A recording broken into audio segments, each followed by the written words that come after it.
Irmãos, continuando, então Sócrates, o filósofo do século IV, ou melhor, do século V a.C., ele afirmou: eu sei que nada sei, porque perguntaram para ele se ele era o homem mais sábio do mundo, e ele respondeu essa frase bem famosa: eu sei que nada sei. Então nós não sabemos de tudo, nós precisamos aprender, se preparar mesmo.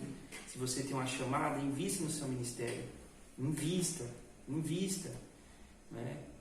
Porque o tempo pode passar e você não se qualificar, e isso Deus não vai fazer por você. Isso cabe a mim e cabe a você. Amém? E Paulo, ele entendia que ele foi chamado por Deus, ele foi preparado pelo Senhor, ele se deixou se preparar por Deus.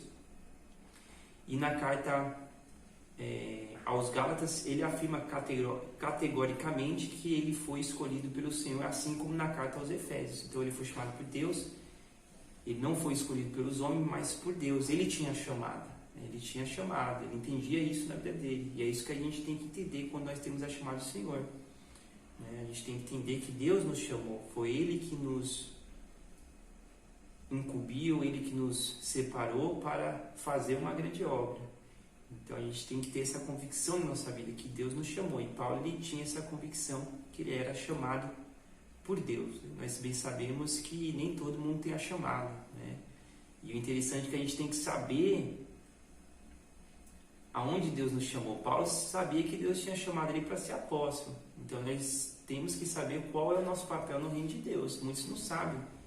Muitos é para ser diácono, mas é presbítero.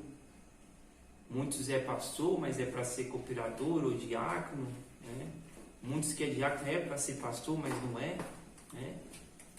E assim, a gente tem que saber a chamada de Deus na nossa vida, né? Você tem que saber a chamada de Deus na sua vida, amém?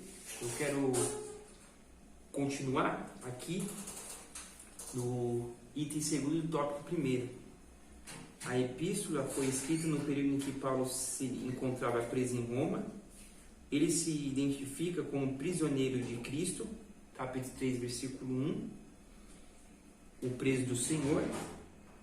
Capítulo 4, versículo 1, o embaixador em cadeias. E em Efésios, né, assim ele, capítulo 6, versículo 20, ele diz que ele é embaixador em cadeias.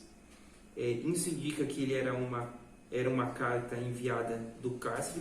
Por essa razão ele integra o rol das epístolas da prisão.